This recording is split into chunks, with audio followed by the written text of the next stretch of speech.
Good morning. मैं मोहित कटारिया स्वागत करता हूं आपके अपने यूट्यूब चैनल न्यू फिजिक्स पर। प्यारे बच्चों, हम आपको कक्षा 11 की भौतिक विज्ञान भाग 1 करा रहे थे, जिसमें हम आपको लेसन नंबर 5 वैद्युत चालन पढ़ा रहे थे, जिसमें हमने आपको लास्ट टॉपिक जो पढ़ाया था वो न्यूमेरिकल कराए थे। उस चैप्टर से संबंधित उस चैप्टर की हम थ्योरी कंप्लीट कर चुके हैं। उसकी थ्योरी में हमने जो जितना आपके बोर्ड में या आपके सिलेबस में है वो सब चीज़ें उसमें हमने कवर कर रही हैं। और अब हम आपको न्यूमेरिकल कराए थे। इससे पहले मैं 2 वीडियो और न्यूमेरिकल पर डाल चुका हूं। अगर किसी छात्र ने वो वीडियो अभी तक नहीं देखी है तो उन वीडियो को ज़रूर देख लें। उन सभी वीडियो का लिंक मैं डिस्क्रिप्शन में दे दूंगा, वहां से भी आपको वीडियो मिल जाएगी। नहीं तो मैंने अपने यूट्यूब चैनल पर प्ले लिस्ट बनाई हुई है, आप प्ले लिस्ट में जाना। प्ले लिस्ट में आपको कक्षा 12 फिजिक्स के नाम से एक फ़ोल्डर मिलेगा, वहाँ पर आपको सारी पिछली वीडियो मिल जाएगी, वहाँ से भी आप ये सारी वीडियो को देख सकते हैं। तो आज हम इसका पार्ट 3 लेकर आए हैं न्यूमेरिकल का, जो आज भी आपके मोस्ट इम्पोर्टेंट न्यूमेरिकल्स हैं, जो हर वर्ष आपके यूपी बोर्ड के एग्ज़ाम में पूछे गए हैं। तो शुरू करते हैं आज की वीडियो एक नए न्यूमेरिकल से। क्वेश्चन पूछा गया है कि एक बिजली की प्रेस का प्रतिरोध 44 ओम है और इसमें बहने वाली धारा का मान 5 एम्पियर है। प्रेस की सामर्थ्य ज्ञात करो। तो क्या क्या दिया हुआ है? आर बराबर 44 ओम दिया हुआ है, आई बराबर 5 एम्पियर दिया हुआ है। और हम फॉर्मूला जानते हैं शक्ति का कि क्या होता है, पी बराबर वी आई होता है। तो हमें आई और वी और आई का मान दिया हुआ है, तो हमें वी का मान और इसमें ज्ञात करना है। तो वी का मान ज्ञात करने के लिए हम ओम के नियम का फॉर्मूला लगाएंगे, वी बराबर आई आर। तो यहाँ से हमने लिखा वी नो डैट, हम जानते हैं कि वी बराबर आई आर होता है। आई का मान 5, आर का मान 44 और विभवांतर का मात्रक वोल्ट। तो वी का मान कितना आएगा? 55 गुना 44 वोल्ट। अब हमें क्या निकालनी है? सामर्थ्य शक्ति। तो शक्ति होती है पी बराबर वी आई। तो पी बराबर वी का मान हमने रखा 5 × 44, आई का मान 5 मल्टीप्लाई करी 25 गुना 44, 5 पंजे 25 और 44 एज इट इज, और 25 की 44 में गुना करें तो कितना आ गया? 1100 वाट। शक्ति का मात्रक क्या होता है? वाट होता है। तो जो प्रेस है उसकी सामर्थ्य कितनी है? 1100 वाट की उसकी सामर्थ्य है। यानी अगर हम उसको 1100 वाट तक की बिजली देंगे तो वो उसको सहन कर जाएगी। नेक्स्ट क्वेश्चन, 1 किलोवाट का हीटर 220 वोल्ट का दिष्ट धारा की लाइन पर लगा है। हीटर में धारा का मान ज्ञात कीजिए। किलोवाट क्या क्या दिया है? 1 किलोवाट। 1 किलोवाट का मीनिंग है 10⁻³ वाट, और वाट किसका मात्रक होता है? शक्ति का। तो एक तरह से पी का मान कितना दिया हुआ है? 10⁻³ वाट। और 220 वोल्ट का हीटर है, तो 220 वोल्ट किसका मात्रक होता है? वी का, विभवांतर का। तो 220 वोल्ट। अब हमें क्या निकालनी है? धारा। तो हम जानते हैं कि क्या होता है, पी बराबर वी आई। तो आई बराबर कितना हो जाएगा? P upon V. तो यहाँ पर पी का मान रखेंगे, वी का मान रखेंगे और इसको सोल्व करेंगे। तो ये हम यहाँ से पी बराबर वी आई, आई का मान आ जाएगा वी अपॉन वी। तो हमने यहाँ पे पी का मान रख दिया 10⁻³ वी का मान 220। 10⁻³ को हम क्या लिख सकते हैं? 1000, और 220 को 220, 1 0 से 1 0 कितना बचा? 100/22। 22 से 100 को भाग करेंगे तो लगभग 4.54 आ जाएगा। तो और धारा का मात्रा क्या होता है? एम्पियर। तो यहाँ पर धारा का मान क्या लिख देंगे? एम्पियर। नेक्स्ट क्वेश्चन, 600 वाट तथा 120 वोल्ट के हीटर के तार का प्रतिरोध ज्ञात कीजिए। क्या लिखा हुआ है? 600 वाट। जो अगर किसी संख्या के आगे W लिखा है तो उसका मीनिंग होता है वाट, और किसी संख्या के आगे V लिखा है इसका मीनिंग होता है वोल्ट, विभवांतर, और ये होता है वाट। तो 600 वाट, 600 वाट का मीनिंग है P का मान दिया हुआ है। तो P बराबर कितना दिया हुआ है? 600 वाट। V बराबर कितना दिया हुआ है? 120 वोल्ट। और हम जानते हैं कि एक फॉर्मूला और हमने आपको बताया था शक्ति का कि क्या होता है? V² अपॉन R होता है। P बराबर क्या होता है? V²/R। तो यहाँ से P बराबर कितना हो जाएगा? V²/R, और R का हमें मान निकालना है। तो R बराबर V²/P। V का मान रखेंगे 120, क्योंकि स्क्वायर है तो 2 बार लिख लेंगे। 120/120। P का मान 600, 2 0 से 2 0 कैंसिल, 6 दूनी 12 और 12 दूनी 24। तो जो हमारा जो हीटर है उसका प्रतिरोध कितना आ जाएगा, 24 ओम आ जाएगा। तो हीटर का प्रतिरोध कितना हो जाएगा, 24 ohm. Next question most and most important question है, क्या है, 40 वाट तथा 100 वाट के दो बल्ब 220 वोल्ट पर कार्य करने के लिए बनाए गए हैं। किसके फिलामेंट का प्रतिरोध अधिक है, इनके प्रतिरोधों का अनुपात भी ज्ञात कीजिए। दो बल्ब हैं, एक का जो एक की जो शक्ति है वो 40 वाट है, एक दूसरे की शक्ति 100 वाट है, और दोनों ही 220 विभवांतर पर क्या करते हैं, कार्य करते हैं।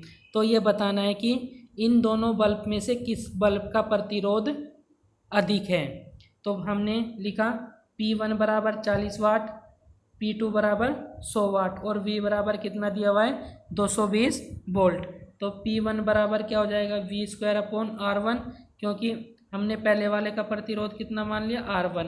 P1 बराबर V²/R1। R1 का मान निकालना है तो V²/P1 हो जाएगा। V2 का मान 220 गुना 220/40, 1 0 से 1 0 कैंसिल, इसको कैंसिल करेंगे तो यहाँ से आ जाएगा 4 से इसको, या इसको हम पूरा काट सकते हैं,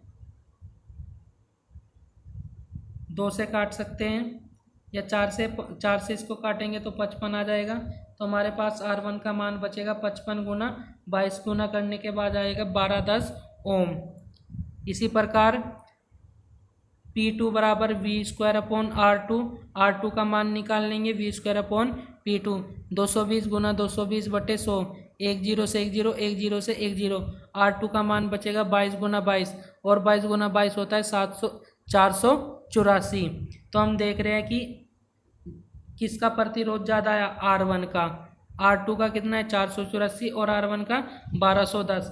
तो अतः P1 बराबर 40 वाट वाले बल्ब का प्रतिरोध अधिक है। अब हमें इनका क्या निकालना है, अनुपात निकालना है। तो प्रतिरोधों का अनुपात R1/R2, R1 का मान 1210 और R2 का मान 484। 22 से इसको कैंसिल करेंगे तो ऊपर 55, नीचे 22 आ जाएगा। 11 से काटेंगे तो 5, 11 दूनी 22, तो 5/2। तो दोनों के प्रतिरोधों में अनुपात है वो 5:2 का है। यानी अगर एक प्रतिरोध 5 गुना बढ़ता है तो एक प्रतिरोध 2 गुना, अगर एक 25 हो गया तो दूसरा कितना हो जाएगा, 4 हो जाएगा। इस तरह से उनमें 5:2 का अनुपात चल रहा है। तो दोनों बल्ब में कितने का अनुपात है, 5:2 का। नेक्स्ट क्वेश्चन, ये भी most and most important question है, इसको भी आप अच्छे से समझेंगे। क्या कह रहा है कि एक मकान में 12 बल्ब जिनमें प्रति एक का प्रतिरोध 440 ओम है, एक 1/10 अशक्ति की मोटर और 4 पंखे प्रत्येक 100 वाट का लगे हैं। उनको प्रत्येक दिन 5 घंटे चलाया जाता है। एक 30 दिन के महीने में बिजली का क्या खर्च आएगा। एक अशक्ति बराबर 440 वाट, बिजली का मूल्य 2 रुपये प्रति यूनिट तथा पावर सप्लाई की वोल्टता 200 वोल्ट है। यानी हमें खर्चा निकालना है कि 12 बल्ब है और एक बल्ब है जो उसका प्रतिरोध है कितना है, 1 ओम का है, और 4 पंखे हैं और एक मोटर है, और प्रतिदिन 5 घंटे चलाई जाती है, और इस तरह से 1 महीने उसको चला जाता है। यानी प्रतिदिन 30 दिन तक 5-5 घंटे रोज चलाया जा रहा है। तो हमें खर्च निकालना है कि इनको चलाने के लिए हमें कितना खर्च देना होगा। तो सबसे पहले हम बल्ब की बात करते हैं कि प्रत्येक बल्ब की विद्युत शक्ति, यानी जो एक बल्ब है वो कितनी शक्ति लेता है। तो हमें इसके लिए फॉर्मूला पता है V²/R। तो क्योंकि एक बल्ब का प्रतिरोध, क्योंकि सभी जो बल्ब कार्य कर रहे हो कितने पर कार्य कर रहे हैं, 220 वोल्ट पर। तो 220 का स्क्वायर बटे, और प्रत्येक का प्रतिरोध कितना है, 440 ओम। ये हम अभी बात कर रहे हैं बल्ब की। इसको सोल्व करेंगे तो P का मान आ जाएगा 110, यानी 220 गुना 220 बटे 440। 1 0 से 1 0, 22 दूनी 40, और 2 से 2 एकम 2, 2 एकम 2 और 0। तो P का मान कितना आ जाएगा, 110 वाट। यानी एक बल्ब की जो शक्ति है वो कितनी है, एक बल्ब की शक्ति 110 वाट है। और बल्ब कितने लगे हुए हैं, 12। तो 12 बल्बों की वह विद्युत शक्ति कितनी हो जाएगी, 12 गुणा 110, तो ये आ जाएगा 1320 वाट। यानी जो 12 बल्ब है वो कितने वाट के हो गए, 1320 वाट के हो गए। ठीक है। और 4 पंखे द्वारा वह विद्युत शक्ति, और चूंकि एक पंखा कितने यूनिट कितने वाट का है, 100 वाट का, और 4 पंखे लगे हुए हैं तो 4 पंखों की शक्ति कितनी हो जाएगी, 4 गुणा 100 यानी 400 वाट। मोटर द्वारा वह शक्ति कितनी है, 1/10 अश्व शक्ति के, तो 1/10 गुणा और एक अश्व शक्ति बराबर कितना होता है, 740। तो 1/10 गुणा 740, इसका मान आ जाएगा 74.6 वाट। ठीक है। तो कुल विद्युत शक्ति कितनी होगी, कुल विद्युत शक्ति 1320, 400 और 74.6, तो कुल आ जाएगी 1794.6 वाट। तो कुल कितनी शक्ति व्यय हो रही सभी से, बल्ब, मोटर और पंखे से कितनी शक्ति व्यय हो रही है, 1794.6 वाट की शक्ति निकल रही है। और प्रतिदिन 5 घंटे चलाने पर 30 दिन तक चलाए जाते हैं। तो हम यहाँ पर क्या निकाल लेंगे, यूनिट निकाल लेंगे कि कितनी यूनिट हमारी खर्च हुई है, कितनी यूनिट खर्च हुई है। तो यूनिट निकालने का फॉर्मूला बताया था, वाट गुणा घंटे बटे 1000। तो कितने वाट खर्च हुए, 1794.6 वाट। कितने घंटे चले, 5। कितने दिन तक चले, 30 दिन तक, बटे 1000। सोल्व करेंगे 0 से 0, तो यानी इसको सोल्व कर लेंगे। सोल्व करने के बाद यूनिटों की संख्या निकल के आ जाएगी 269.19 यूनिट, यानी इतनी यूनिट खर्च होगी। और एक यूनिट खर्च का कितना रुपया है, क्वेश्चन में दिया हुआ है कि बिजली का जो मूल्य 2 रुपये प्रति यूनिट है, यानी एक यूनिट खर्च करने पर 2 रुपये देने हैं। और कुल यूनिट कितनी खर्च हुई, यूनिट खर्च होगी 269.19 यूनिट खर्च हुई। और एक यूनिट का खर्चा कितना है, 2 रुपये। तो कुल बिजली का खर्चा कितना आ जाएगा, तो इसमें किसकी गुना कर देंगे, 2 की, तो क्या मिल जाएगा हमें, कुल खर्च। तो 269.1 गुना 2, तो कुल कितना खर्च आ जाएगा, 538.38 रुपये। तो अगर हम ये सारे चीज़ें 5 घंटे प्रतिदिन 1 महीना तक चलाएं तो हमें बिजली का बिल 5338.38 रुपये देने होगा। तो यानी तो हम क्या देख रहे हैं कि किस चीज़ पर डिपेंड करती है, वाट पर। यानी जितनी वाट कम होगी, किसी चीज़ की जितनी वाट कम होगी उतना ही हमें कम बिजली का बिल देना होगा। अगर वाट ज़्यादा है तो बिजली का बिल भी क्या आएगा, ज़्यादा आएगा। एक मोस्ट इम्पोर्टेंट क्वेश्चन, एक बच्चे द्वारा पूछा गया क्वेश्चन है कि ए व बी के बीच तुल्य प्रतिरोध ज्ञात कीजिए। तो ये चित्र दिया हुआ है, इसमें हमें ए व बी के बीच तुल्य प्रतिरोध बताना है। तो ये इस तरह से दिया हुआ है, ये R1, R2, R3, R4, R5, R6, R7, R8, R9, R10, R11, R12, R13, R14, R15, R16, यानी इसमें 16 प्रतिरोध लगे हुए हैं। ठीक है। और ये हमें इसको बताना है कि इन 16 प्रतिरोध की जगह पर हम कितने ओम का प्रतिरोध यूज कर सकते हैं, यानी इनके तुल्य में एक नया प्रतिरोध निकालना है। तो हम क्या देखते हैं कि चित्र 1 से हम देख रहे हैं कि जो R1 है और R2 है दोनों कहीं में जुड़े हुए हैं, श्रेणी क्रम में जुड़े हैं। इसी प्रकार R3 व R4 भी कहीं में जुड़े हुए हैं, श्रेणी क्रम में। तो यहाँ से चित्र 1 से हम देख रहे हैं कि R1 व R2 श्रेणी क्रम में है, तो इन दोनों का जो नया प्रतिरोध होगा R डैश बराबर R1 प्लस R2, 1 प्लस 1 बराबर 2। इसी प्रकार R3 व R4 श्रेणी क्रम में है, तो यहाँ से R डबल डैश निकाल लेंगे, R3 प्लस R4 बराबर 2 प्लस 2 बराबर 4 ओम। यानी जो ऊपर के प्रतिरोध है वे सारे 1 ओम के हैं और नीचे के प्रतिरोध कितने हैं, 2 ओम के हैं। इसी तरीके से चित्र 2 से R5 व R6 श्रेणी क्रम में है, R7 व R8 श्रेणी क्रम में है, तो उनके जोड़ के मान आ जाएगा। इसी तरह से R7 R इसको जोड़कर मान आ जाएगा। इन सबको इसी तरह से सोल्व कर लेंगे। तो चित्र 3 में भी R9 R व 10 श्रेणी क्रम में है, यानी जो ये ऊपर के श्रेणी क्रम में है और इसी प्रकार नीचे के भी क्या है, श्रेणी क्रम में। जो तरीका पहले को सोल्व करने का है वही तरीका बाकी तीनों को भी सोल्व करने का है। तो अगर आपने पहले वाले को सोल्व कर लिया तो बाकी वालों के भी सेम मान आएंगे, क्योंकि जो पहले वाले का मान आएगा वही दूसरे का मान, वही तीसरे का मान, वही चौथे का मान आएगा। तो हम एक सोल्व कर लेते हैं, उसी से बाकी के सभी के मान निकाल लेंगे। वैसे हमने यहाँ पर निकाल कर प्रत्येक का दिखा रखा है कि R3 में, R4 में। तो जब हम इनको इस तरह से सोल्व कर लेंगे तो जब इन दोनों का एक प्रतिरोध बनाएंगे तो देखो ये यहाँ से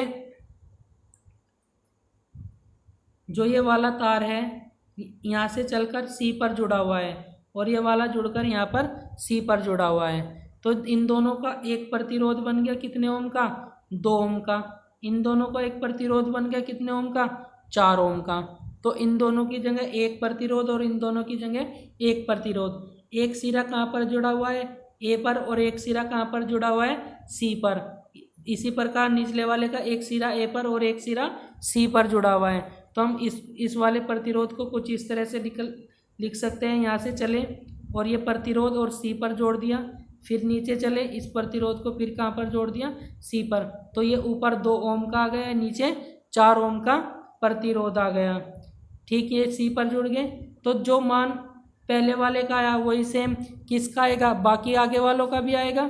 तो फिर से C वाला कहाँ पर जुड़ रहा था, D पर। फिर इस तरह से ये 2 ओम का, ये 2 ओम का, ये 2 ओम का, ये 4 ओम, ये 4 ओम का बन जाएगा, क्योंकि जो मान इस तरह से जुड़े हुए हैं ये C पर जुड़ा है, फिर ये C से चल के D पर जुड़ा हुआ है ऊपर वाला, फिर ये नीचे वाला भी D पर जुड़ा हुआ है, फिर D वाला E पर जुड़ा हुआ है और नीचे D वाला फिर E पर जुड़ा हुआ है, और ये E वाला फिर B से ऊपर का और नीचे वाला भी B पर जुड़ा है। तो जब इनको हमने सोल्व करके मान निकाल रखे हैं, R डैश का मान 2, R डबल डैश का 4, R ट्रिपल डैश का 2, R 4 डैश का 4, R 5 डैश का 2, R 6 डैश का 4, R 7 डैश का 2 और R 8 डैश का 4 ओम, ये मान हमने लिख लिए।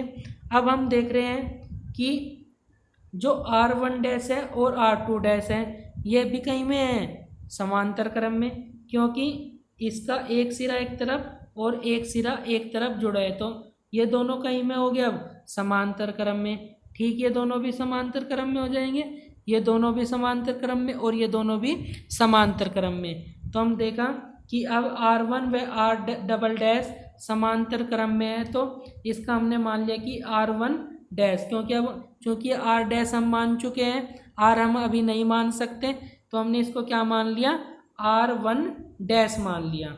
तो R dash plus R double dash, R dash का मान 1/2 यानी 2 और R डबल डैश का मान 4। सोल्व करेंगे तो एलसीएम 4, तो 2 दूनी 4, 2, 4 एकम 4, 1, तो 3 और 1, 2 और 1 3/4, तो 3/4। अब इसको क्या कर लेंगे, उल्टा, क्योंकि R डैश का मान निकालना है, तो R डैश 1 का मान कितना आ जाएगा, 4/3 ओम। इसी प्रकार से हम इन आगे वालों को सोल्व करेंगे, इनके मान भी क्या आ जाएंगे, सेम आ जाएंगे, क्योंकि जो ये वाला प्रतिरोध है ये सारे सेम प्रतिरोध हैं। तो इसी तरह से जब हम R ट्रिपल डैश व 4 डैश को सोल्व करेंगे उसका मान इतना आ जाएगा, R 5 डैश और 6 डैश को मान सोल्व करेंगे तब इसका मान भी इतना, R 7 डैश और 8 डैश को सोल्व करेंगे तो उसका मान भी कितना आ जाएगा, 4/3 ओम आ जाएगा, क्योंकि सभी का मान एक जैसा है। तो उस तरह से अब नया प्रतिरोध क्या हो जाएगा, यानी अब इन दोनों का एक प्रतिरोध बन जाएगा, और A वाला किससे जुड़ा हुआ है, C से, तो इन दोनों का एक प्रतिरोध बन जाएगा, फिर इन दोनों का एक प्रतिरोध बन जाएगा, इन दोनों का एक प्रतिरोध और इन दोनों का एक प्रतिरोध। इस तरह से ये R1 dash, R2 dash, R3 dash और R4 डैश 4 प्रतिरोध हो जाएंगे। ये A है, ये B है, ये यहाँ पर C, यहाँ पर D और यहाँ पर ये E। तो ये हमने नीचे भी बनाया हुआ है। तो ये हमारा अब कुछ इस तरह से बन जाएगा R1 dash, R2 dash, R3 dash, R4 dash. अब हम क्या देख रहे हैं कि जो R1 dash, R2 dash, R3 dash वे R4 डैश है। अब कहीं में है, श्रेणी क्रम में है फिर से। तो क्योंकि इसका दूसरा सिरा अगले वाले के पहले सिरे से, इसका दूसरा सिरा अगले वाले के पहले सिरे से, इसका दूसरा सिरा अगले वाले के पहले सिरे से जुड़ा हुआ है। तो अब ये कहीं में हो जाएंगे, फिर से श्रेणी क्रम में हो जाएंगे। और श्रेणी क्रम में तुल्य प्रतिरोध ए व बीज के बीच अब क्या निकाल लेंगे हम, तुल्य प्रतिरोध। तो R बराबर R1 dash, R2 dash, R3 dash, R4 dash. तो 4/3 प्लस 4/3 प्लस 4/3 प्लस 4/3, एलसीएम 3 आ जाएगा। 4 4, 4 2 8, 4 3 12, 4 4 16। तो R का मान कितना आ जाएगा, 16/3 ओम। तो यहाँ ओम लिख लेना भाई। तो R का मान कितना आ जाएगा, 16/3 ओम। तो हमें इतने प्रतिरोध न लगाकर केवल कितने का, 16/3 का एक प्रतिरोध भी हम क्या कर सकते हैं, यूज कर सकते हैं। तो इस तरह से ये कुछ तुल्य प्रतिरोध के क्वेश्चन है। इन क्वेश्चनों को आप और ज़्यादा से ज़्यादा करने की कोशिश करना।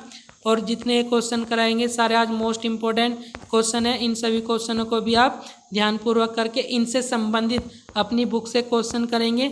जो क्वेश्चन आपको क्लियर नहीं होगा वो आप मुझसे पूछ सकते हैं। उन सभी क्वेश्चन पर फिर मैं एक नई वीडियो बना दूंगा, जितने भी आप क्वेश्चन पूछोगे। तो आज की वीडियो के लिए बस इतना ही। अगर वीडियो अच्छी लगी हो तो वीडियो को लाइक करना, शेयर करना और कमेंट करना। और वीडियो को ज़्यादा से ज़्यादा शेयर करना, जिससे आपके भाई बहन को भी इन वीडियो का फ़ायदा मिल सके, जो कक्षा 12 के विद्यार्थी हैं, जो लॉकडाउन के कारण स्कूल नहीं जा पा रहे, जिनकी पढ़ाई नहीं चल पा रही है। तो उन सभी विद्यार्थियों के लिए ये वीडियो आप शेयर कर सकते हैं, जिससे वो भी अपनी पढ़ाई को सुचारू रख सके और अपना कार्य करके बोर्ड एग्जाम में सहभागिता ले सकें। तो आज की वीडियो में बस इतना ही।